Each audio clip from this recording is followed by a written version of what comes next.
So immediately I talked about zones on the seashore. So there's the upper, there's the middle, there's the lower zone. The upper zone are the hard nuts, the things that can cope with anything, the things that can cope with being dried out during the day. So we look for key seaweed species to tell us where we are on the shore. So this shore is quite flat. So if you didn't know, if you didn't have the key species in your head, you might struggle to know, am I on the upper shore here, or am I in the middle shore, or the lower shore? Because it's all relatively the same, you know, quite level. It's not a huge gradient. But you can tell, luckily the seaweed knows where it is. So you can always tell by the seaweed. And one of the classic seaweed species of the upper shore is this one here, which is channeled wrack. So channeled wrack. Pull this one off here. And this little one lives in little tufts like that, stuck to the rock on the upper shore. And it can survive being desiccated for at least 12 hours. In fact, it can survive being desiccated, being out of the water for 8 days, they found, and still revive when it gets submerged again. So that's very important. It means it can survive spring low tides when it doesn't get covered again. Or sorry, spring neap tides where it doesn't get covered. There's no high water to cover it. So it can survive that period. It does that by being, its fronds are relatively short, and it gets its name channeled wrack because each of its little fronds, its leaves, if you take it for being a seaweed, is inrolled like a little half pipe. And it conserves water that way. So another quick briefing on seaweeds is, although they look like plants, they're not true plants. So these are true plants, flowering plants that you see growing along the cliff edge here. These seaweeds are algae. They resemble plants, but they're not plants. The main differences are they've no roots. They have holdfasts which attach them to the rock, but they don't take nutrients to their roots. They've no circulatory system, so the plants and shrubs you see up there have vessels that transport water around the plant. These don't. They just absorb nutrients and water straight from the sea surrounding them. They don't produce flowers, so they produce spores and things like that, but not proper flowers. There's only really two species of flowering plant in the sea in Ireland. They're the sea grasses. They look, like the name suggests, like grass, blades of grass, and they're true flowering plants. I'd look up there to see if there's any blades. There's not, so you only get them in some sandy bays, and they need quite good water quality to thrive. So anyway, channeled wrack is, if you see channeled wrack, you're on the upper shore. Now the confusing thing about this beach is it's so flat. Do you want to see the difference between the upper shore and the middle shore here? Yeah. Right, brace yourselves. This is the upper shore. This is the middle shore. You'll see why. It's because the shore is so flat. These two species here are upper shore species, channeled wrack, and this one is spiraled wrack. And spiraled wrack looks a bit like bladder wrack, which I'll show you in a minute, but without the bladders. And it's like locks of hair curling down. If you've got a vivid imagination, it curls down on the rock. So channel wrack, spiral wrack, upper shore. The classic middle shore species are egg wrack and bladder wrack. Now this is all egg wrack. And egg wrack's one of the easiest ones to identify. So if I pull a chunk of egg wrack off here, it's long strap-like fronds. At the moment, it's got lots of fruiting bodies along the frond, but these wouldn't be here during the summer. It has these huge air bladders. And when you were small, you might have tried to make necklaces out of those, which you can do. I have a friend who does them. She's very good, you know. She dries them out and makes proper fashion out of it. And those air bladders are designed to keep the seaweed upright in the water. Anyone know why? You can float in the water and you can get more sunlight. Spot on. Spot on. Sunlight. So even though they're not true plants, they photosynthesize. They make their food through using the sun's energy. So if you're channeled wrack or spiral wrack, you're right at the top of the shore anyway. So you don't really need air bladders because you're right up near the surface of the water all the time when it is in. But if you're in the middle or lower shore, you're going to need probably a bit of help. And these are designed to keep the plant upright in the water and to help it photosynthesize, and also it gives it better access to nutrients. Another interesting little one attached to this egg rack is another seaweed. If anyone's into their coastal foraging, they'll want to know this one. This one is rack siphonweed. Now, the experts tell me that if you scrunch it, it smells a bit like truffles. And they also tell me that if you eat it, it tastes a bit like truffles. I cannot smell truffles, and I'm not going to eat it. But coastal foragers tell me that if you scrunch that up and you add it, use it like a truffle in food, it does the same job. So there you go. People often ask, well, can you eat seaweed? And the answer is yes. Virtually all seaweed is edible, with the exception of 1 or 2 species. Are they nice to eat? That's a different story. In my experience, a lot of seaweed is salty and chewy, but I'm sure if you cook it correctly and use it in the right way, and especially eat young plants. I have a question here from the lady. Yes. What's this? What is this That is called? a different type of seaweed. Well spotted. So another type of upper shore seaweed. These are ulva. Now, I say ulva. Ulva is actually a whole group of seaweeds. It's not one seaweed, it's loads of different types of seaweed. But they're very hard to tell apart. But I know that actually over here, I think they have some. If we go over here and look in this rock pool, there's one species that's relatively easy to identify. And I think this is some of it here. And it's got long, unbranched fronds full of air, and it's called gutweed because it looks like intestines. So if you spill out someone's intestines, that's what theory would look like. And that's one of the few ulva species that's actually quite easy to identify. Gutweed you will find floating in upper shore rock pools. There's also another species, Ulva fenestrata, Latin name, sea lettuce, which you'll all have heard of. Sea lettuce is actually several different species, but we've one species that looks a bit like Swiss cheese when it gets older. It's like sea lettuce with loads of holes in it, and that's another species we can identify. The rest of it, I just give up and I go, it's ulva, and you need a microscope and a lot of time. Is any of it used for making nori, for sushi, you know, like, or is it different type of seaweed I don't used? know, yeah, I know they have been making nori. I don't know if they use sea lettuce. I don't know. But you can use sea lettuce, as the name suggests, as a replacement for lettuce in salad. So, again, there's an edible fashion. So anyway, there's a guide to some of the upper shore seaweeds and the middle shore seaweeds. So upper shore, think channeled rack, think spiraled rack. Middle shore, think egg rack. And the other one, for the middle shore, is bladder rack. Now, I haven't yet found some bladder rack, so let's have a little rummage. Just be careful as you walk. We walk this way, it's a bit flat, so be careful as you walk. Straight away. So, this is bladder rack, and it's another really easy one to identify. You can see it looks a bit like the spiraled rack we saw up there, but it's not as twisty and curled looking. It doesn't drape. It's also got longer fronds. It doesn't drape over the rocks in the same kind of way. And the easiest way to recognize it is it has these paired air bladders, which are, oh, didn't pop, full of air. And same purpose, to keep it upright in the water. So paired air bladders, bladder rack, a very easy species to identify, a species that tells you you're on the middle shore.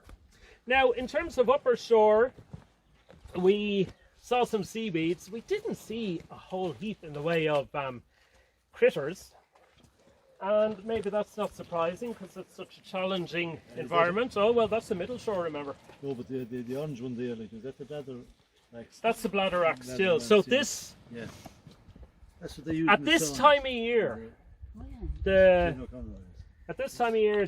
seaweeds look a bit brownish. In the middle of the summer, they look much more greenish, because they start kind of dying back during the winter. So people go, well, what time of year can you survey the intertidal. You can survey any time of year. There's always life here. But a lot of it dies back in the winter. So the seaweeds will go from being a lush looking green, dies back to brownish reddish. But they'll still survive. It survives through the whole year. Some seaweeds die all the way back. A lot of them don't. Is this so the truffle replacement? Huh? Yeah, that's the rack siphon weed. So you scrunch that and see if it does it smell like truffles. Not that I'm very I think you need a vivid imagination for some of these things. Yeah. At least you don't need to use pigs to find it. Huh? Yeah. Yeah. And it's a lot cheaper. No, that's it. Quickly about seaweeds. Green seaweeds, pain in the neck to identify. You've got gutweed, you've got sea lettuce. The rest of them are a nightmare. So you really need an expert to get your head around that. The brown seaweeds, the racks and the kelps are usually relatively easy to identify. Not in all cases, but a lot of them are quite easy to identify. The red seaweeds, of which this is one, are another nightmare to identify. Not because there aren't ones we can, and we can identify some of them, but because there are so many species of red seaweed. And a lot of them are small and branched. So it's quite tricky to identify the reds. So in terms of critters then, I was just going to flip over a few rocks to see if there's anything living up here in the upper shore. It's all the Пойдем здесь. our efforts in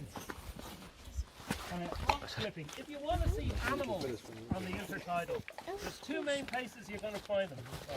Two and a half. Аккуратно. One is in rock Переступай. pools, because they're like little mini seas when the tide Не goes out. вступай сюда в лужу. The other is under rocks, because under rocks they find shelter and they can stay wet, which they need for survival.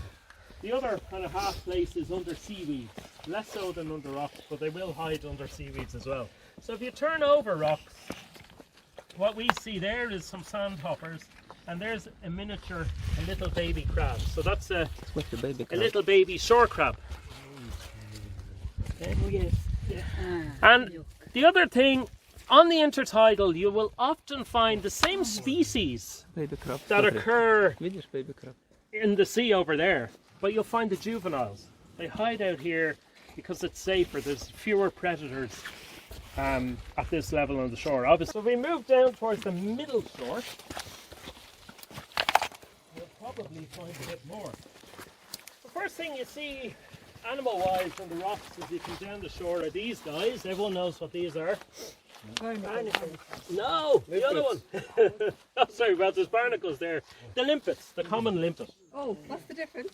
Well, they're two entirely different things. So, these big guys are the limpets. So the limpets are molluscs. They're a type of sea snail. And they live their lives by grazing over the surface of the rock. So when the tide comes in, they'll lift their little shells. At the moment they're clamped tight to the rock by a muscular foot. And they clamp tight to the exact same spot on the rock the whole time. So every time the tide comes back in, or sorry, the tide goes out, they'll return to the same spot on the rock and they're clamped down. And when they get polished off by something, they leave a home scar. So you can see these roundy scars on the rocks. Yeah. And that's where a limpet once was. Now that limpet's probably come a cropper.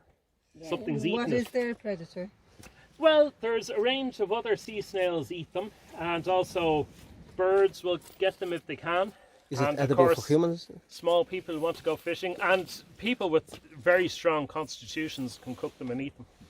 They used to be a big part of the diet in the Canary Islands. So they're There edible, was a like, whole range of tools they developed to make, because there was nothing else to eat there, realistically, for a long time.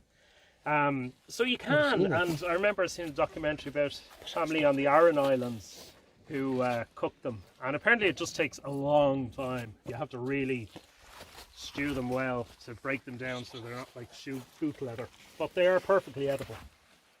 There's a few species of limpet. For our purposes, common limpet is as far as we need to go for the moment, because the other species are quite tricky to identify.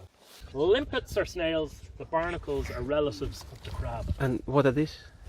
That is an empty shell of, I'm not going to talk about this now, I'm going to hold your question in suspense, because this is actually a species from lower on the shore.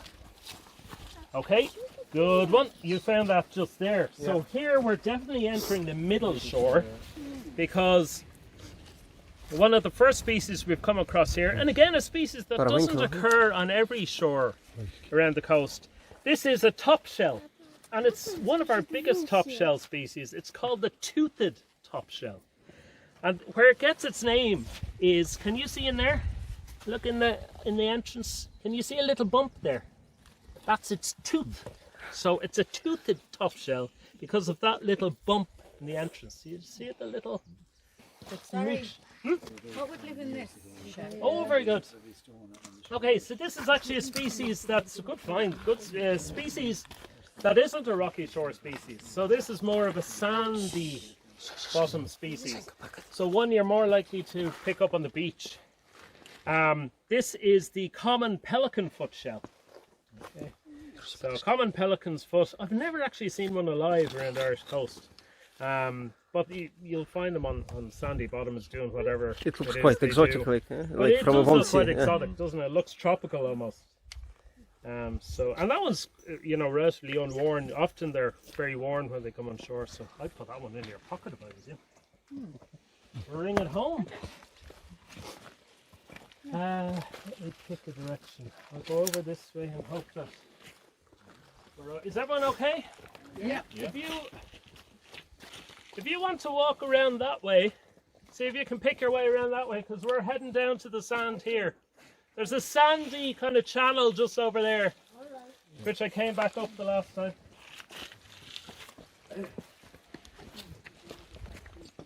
No, you don't. Okay, so we've more. And razor shells, are they just washed here, or they live in the intertidal? From the muddy. They're eaten in France, I think. Yeah, I've seen them in restaurants. Yeah.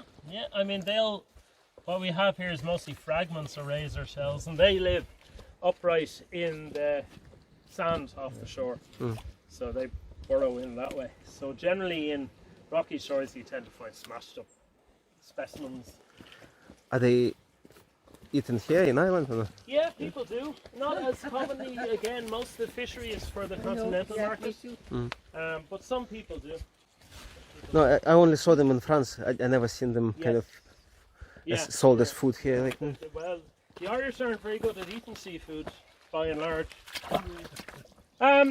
Here's where we're entering territory where I'm going to ask you to watch where you step, because we're just starting to see the first of a very special kind of reef-building worm, which is this here. This is the honeycomb reef worm, and it's a European protected species. A European protected habitat. It's a worm, a polychaete worm. Okay, quick summary of the sea. The sea is largely made up of water and worms. For polychaete worms number in their hundreds in terms of species. So for any particular stretch of coast, you'll have hundreds of different species of polychaete worms. So one particular type of polychaete worm, by polychaete worm, you'll be familiar with the ragworm maybe. Something like that, or the lugworm if you're a fisher. So this is a particular species of polychaete worm that builds its own home out of sand. And you find them where the sand meets the rock, because they need to build their reef on the rock, but they build their reef out of sand. So they need a base of rock, but sand close between. So you'll find them on the sand-rock interface. But given their own headway and without disturbance and without the weather or people breaking down the reefs, these reefs can build up to a couple of meters high, big structures, and then within those reefs live a whole plethora of other animals and plants.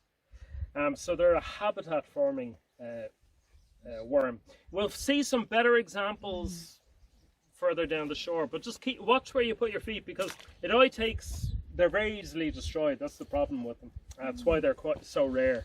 If they're stepped on at all, they just fall asunder. So the problem we're working with marine ecology is they keep changing the flipping names. Every year, dozens and dozens of species have their names changed because of this kind of thing. They find out that it wasn't this, it was some. It's a nightmare. It's absolute. That gives me a headache. Just when you're on top of everything, they go and change the name, and then you have to go back and revise it all again. But for our purposes, use whatever name is in the guidebook, and we can sort the rest out. Now we must be approaching the lower shore. How do I know this?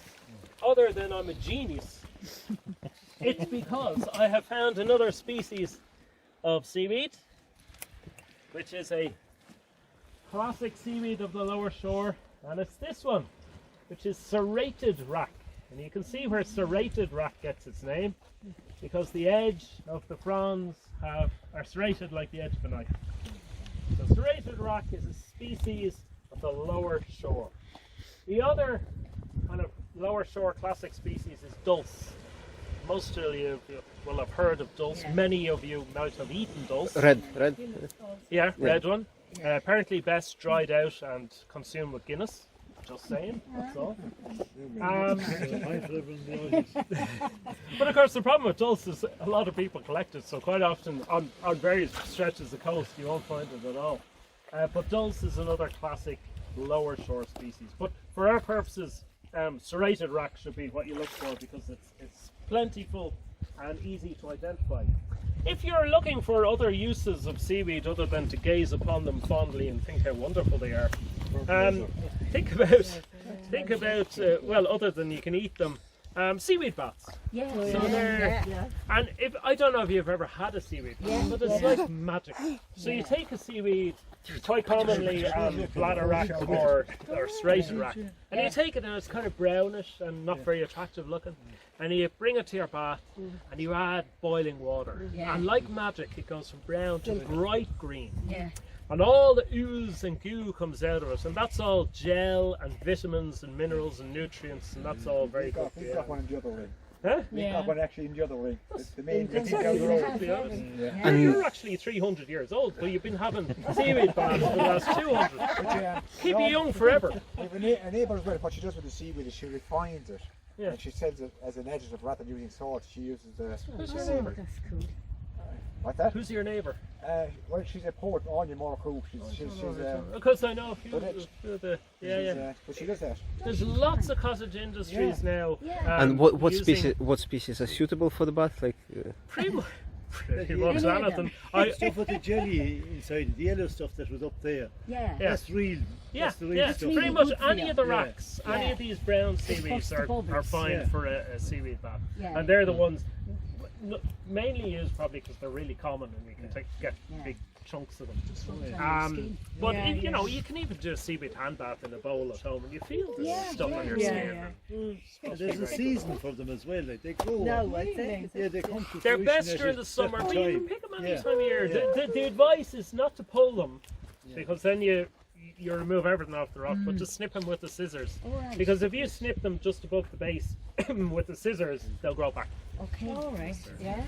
but technically now I think you need foreshore license to collect seaweed. Even Well, even to collect it from the beach, I think you need foreshore license. On a commercial basis, you would, but for private use in small amounts, generally, I think it's acceptable. Not that anybody obeys it. Okay. No, well, I think it's more for sale. So. There's friends of mine near me in Bangor, and they collect it. They harvest it by hand on snorkel to sell, so they had to get a license. If I was to collect this stuff here to sell it down the local market, then yes, I think you would need a license. But if you're just bringing small amounts home, I think you're all right. And for drills of potatoes as well. Or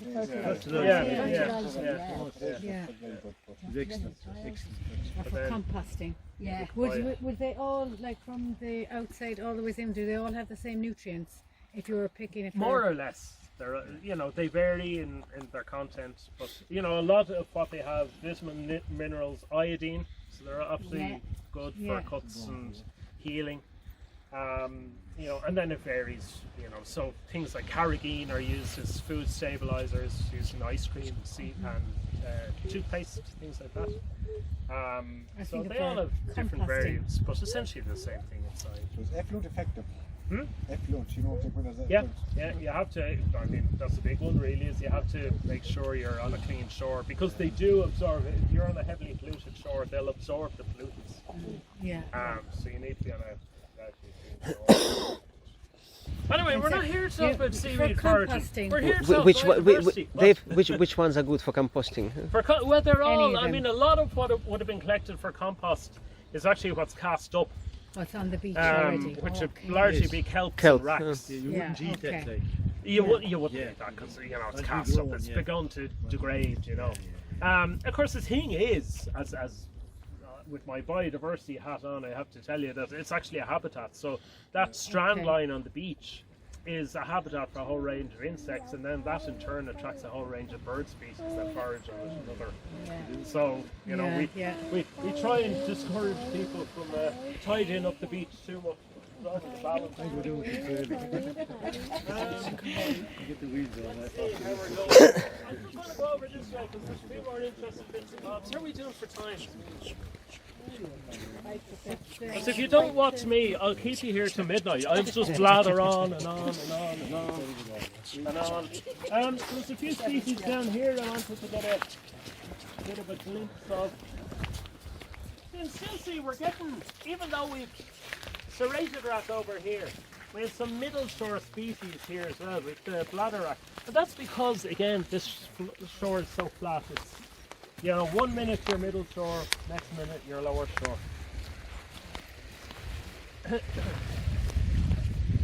Yeah, show you species over here.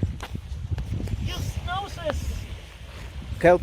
cast up some of these. Now, quite correctly you say kelp, but kelp isn't kelp. Kelp is actually a number of different species. So the ones that people most often get confused are oarweed and cuvee. So oarweed, this is oarweed. It's got a kind of flattened stalk. So if you look at it, it's not perfectly round, and it's really flexible. You can't break it easily. Very bendy. Both oarweed and cuvee have long finger-like fronds like this, like leather. But if you try and bend cuvee, the stalk of cuvee, it'll snap in half. It's much more brittle. It's circular in shape rather than a bit flattened. And also, oarweed, this one, usually has a smooth stalk with nothing growing on it. Whereas cuvee has a crinkled stalk, a bit like, you know, wrinkled skin. And usually there's lots of stuff growing on it. Seaweeds, animals, the whole lot.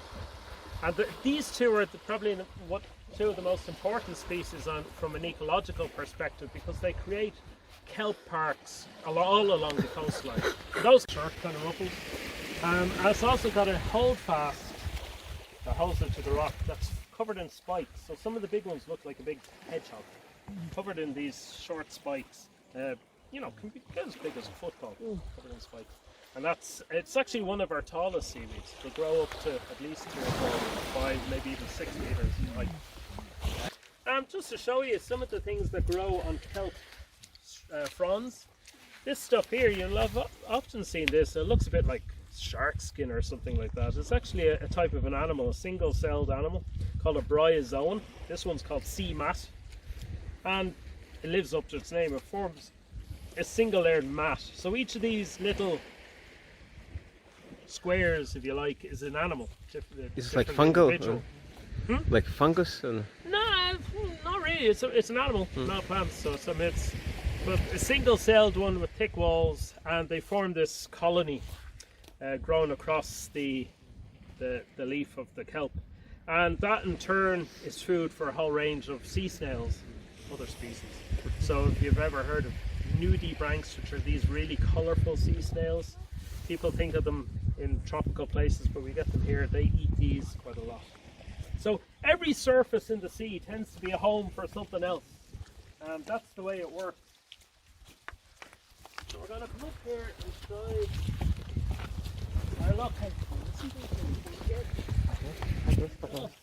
О, смотри, большой краб.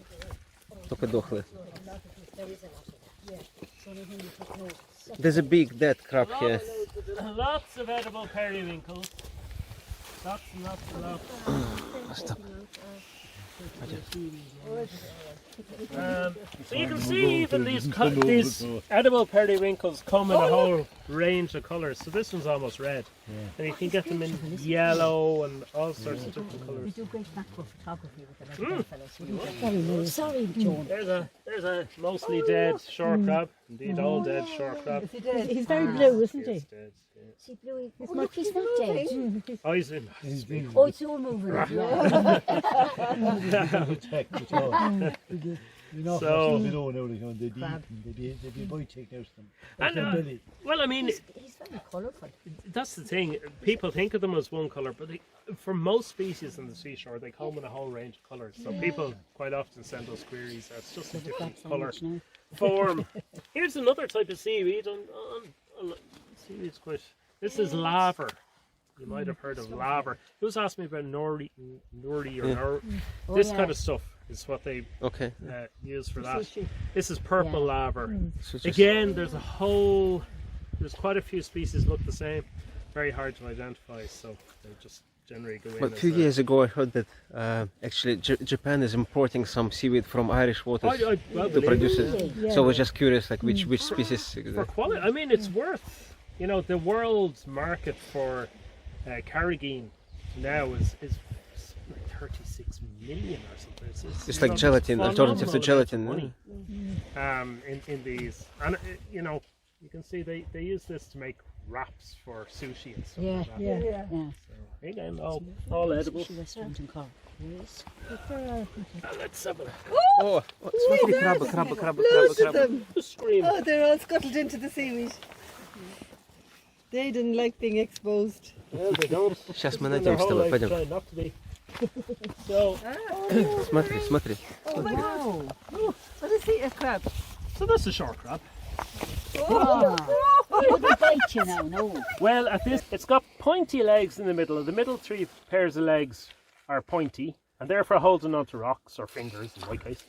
And then the back pair of legs is flattened for swimming. So it's got a leg for every occasion. Want to hold? Any poisonous seaweed in Irish waters? No, I mean, I think you have to eat. there's some tons of seaweed something. that people say is not too good for you. Might give you a bit of tummy upset. But by and large, most of the seaweeds are fine. So nothing will Actually, kill you. one of the seaweeds that's kind of highlighted as potentially causing some forms of cancer is carrageen, which is, funnily enough, one of the most commercially Explosive, used yeah? seaweed types. Let's talk about worms. So here's one species of worm that's kind of easy to identify, and because it's bright green. So this is a polychaete worm called green leaf worm. And of course, up till about last year, we were all happy with that state of affairs, but now they've gone and changed them all again. They figured there's about 3 of these and they all look identical. But anyway, we'll stick with green leaf worm because it's easy to remember. So broad thing to do, I should mention, is when you flip over a rock is to flip it back, because that's the animal's home. And if you leave it flipped over, they'll just all dry out and die, and that'll be the end of that. So again, you can see that the ones on sand tend not to have too many species. So if you want to find a good mix of species, you want rock on top of rock, preferably beside seaweed. And on some shores that's quite hard to find. Now, coming back, you thought I'd forgotten, didn't you? Your find. This is actually a mid to lower shore species, which is the dog whelk. Sorry, I'm locking people here.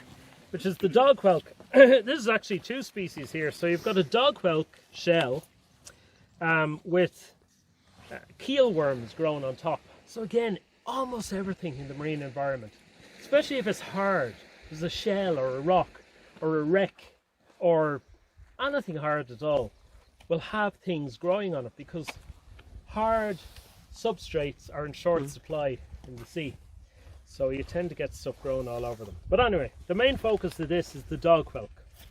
And the dog whelk is one of a number of species of whelks that occur in Irish waters. Common whelk is one that people may have heard of, which grows quite large. Have you ever seen the little things that look like sponges cast up on the shore? Yeah. You know, earlier in the summer, and you squish them, and they're just like a bit like sponges, but they're actually common whelk egg cases.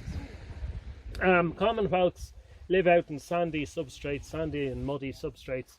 Again, big commercial fishery for them, all for export to Asia and to France. They're not really eaten here at all. Ireland and England are probably the worst in Europe for eating seafood. You know, if this was France, you'd have people here every evening hunting hunting everything. What they put, you put salt on top of the sand, isn't it? Yeah. But so like, they find the burrow, and then they pump it full of really salty water. Okay, but the sea is salty, no?